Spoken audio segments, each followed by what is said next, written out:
খ্রিস্টপূর্ব ১৩০০ সালের কথা। প্রাচীন মিশরের এক ফারাও একটি অদ্ভুত স্বপ্ন দেখলেন। সেই স্বপ্নে ৭টি মোটা গরুকে দেখা যায়, যেগুলোকে ৭টি রোগা গরু গ্রাস করে ফেলে। এই স্বপ্ন কেবল তার চিন্তা নয়, বরং একটি জাতির ভবিষ্যৎ নির্ধারণ করেছিল। এই ফারাওয়ের স্বপ্ন বিশ্লেষণ করেছিলেন নবী ইউসুফ আলাইহিস সালাম, যিনি বলেছিলেন এটি একটি আধ্যাত্মিক বার্তা। ৭ বছরের সমৃদ্ধির পরে আসবে ৭ বছরের দুর্ভিক্ষ। সেই বার্তার উপর ভিত্তি করে গড়ে উঠেছিল খাদ্য মজুদের একটি অভূতপূর্ব কৌশল, যা একটি জাতিকে ধ্বংস থেকে বাঁচিয়েছিল। এটি ছিল প্রাচীনকালের এক প্রশ্ন: স্বপ্ন কি কেবল মনস্তাত্ত্বিক প্রতিফলন, নাকি এটি একটি উচ্চতর শক্তির বার্তা? আজ বিজ্ঞান এবং আধ্যাত্মিকতা মিলে একই প্রশ্নের উত্তর খুঁজছে: কেন আমরা স্বপ্ন দেখি?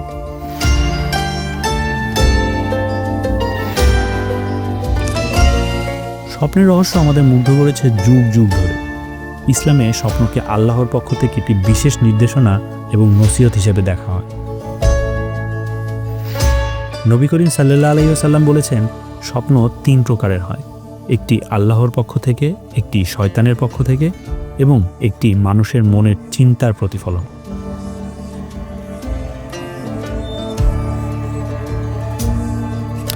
আরেকদিকে প্রাচীন গ্রিক দার্শনিক প্লেটো বলেছিলেন যে স্বপ্ন হলো আত্মার কথা, যখন এটি শরীর থেকে মুক্ত থাকে।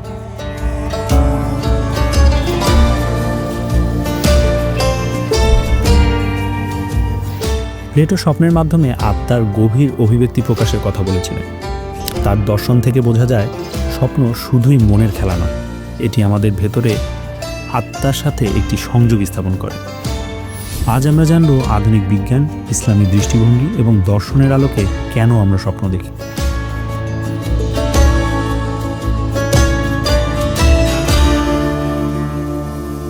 বিজ্ঞান বলে আমাদের মস্তিষ্ক ঘুমের সময় সম্পূর্ণ বিশ্রামে থাকে না।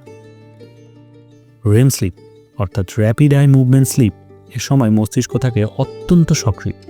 এই সময় আমাদের স্মৃতি এবং আবেগের সাথে কাজ করে মস্তিষ্ক, আর এই প্রক্রিয়ায় তৈরি হয় স্বপ্ন। তবে ইসলামী দৃষ্টিকোণ থেকে স্বপ্নকে শুধুমাত্র বৈজ্ঞানিক ব্যাখ্যায় সীমাবদ্ধ করা যায় না। পবিত্র কোরআনে বলা হয়েছে, আর তিনি রাতে তোমাদের মৃত্যু দেন এবং দিনে তোমরা যা করছো তা তিনি জানেন। ইসলামের স্বপ্ন আল্লাহর রহমত এবং সতর্কতার একটি মাধ্যম হিসাবে দেখা হয়। তাই আমাদের স্বপ্ন হতে পারে আত্মিক বা আধ্যাত্মিক শিক্ষার গুরুত্বপূর্ণ উৎস।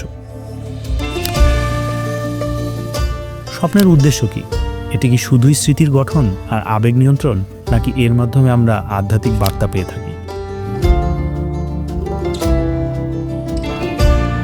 গবেষকরা বলছেন, স্বপ্ন আমাদের মস্তিষ্ককে নতুন শেখা তথ্য সংরক্ষণ করতে এবং পুরনো স্মৃতিগুলোকে সাজাতে সাহায্য করে। ইসলামেও স্বপ্নের একটি দিক আবেগের সাথে সম্পৃক্ত। নবী করিম সাল্লাল্লাহু আলাইহি ওয়াসাল্লাম বলেছেন, ভালো স্বপ্ন আল্লাহর পক্ষ থেকে আসে, আর মন্দ স্বপ্ন শয়তানের পক্ষ থেকে। ভালো স্বপ্ন দেখলে আল্লাহর প্রশংসা করো এবং অন্যদের জানাও। প্লেটো এবং অনেক দার্শনিক মনে করতেন যে স্বপ্ন আমাদের দৈনন্দিন সমস্যার সমাধান করতে সাহায্য করে। এমনকি কিছু যুগান্তকারী আবিষ্কার স্বপ্ন থেকে অনুপ্রাণিত হয়েছিল। উদাহরণস্বরূপ, দিমিত্রি মেন্ডেলেভ তার পিরিয়ডিক টেবিলের ধারণা এটি স্বপ্ন থেকেই পেয়েছিলেন। এবার আসুন স্বপ্ন সম্পর্কে কিছু চমকপ্রদ তথ্য জেনে নিই।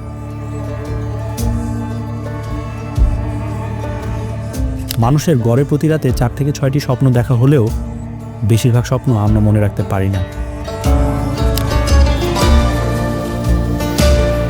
নবী ইউসুফ আলাইহিস সালামের বিখ্যাত স্বপ্নের ঘটনা আমরা সবাই জানি, যেখানে তিনি দেখেছিলেন 11টি তারা, সূর্য ও চাঁদ তাকে সিজদা করছে। এই স্বপ্ন ভবিষ্যৎবাণী হিসেবে পরিণত হয়েছিল। কিছু মানুষ সাদা কালো স্বপ্ন দেখে, যা মূলত তাদের শৈশবের অভিজ্ঞতা এবং চিন্তার ধারা থেকে প্রভাবিত হয়। আপনার স্বপ্ন যদি আপনি নিজেই রেকর্ড করে দেখতে পারতেন, অবাক লাগছে তাই না? তবে জানেন কি, বিজ্ঞানীরা এমন প্রযুক্তি নিয়ে কাজ করছেন যা ভবিষ্যতে স্বপ্ন রেকর্ড করা সম্ভব করবে।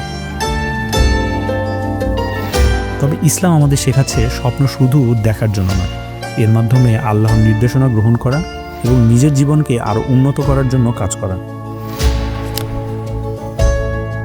স্বপ্ন আমাদের জীবনের এক গভীর অংশ।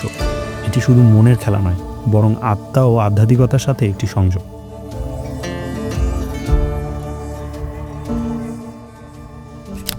আপনার সর্বশেষ স্বপ্নটি কেমন ছিল কমেন্ট করে আমাদের জানাতে ভুলবেন না।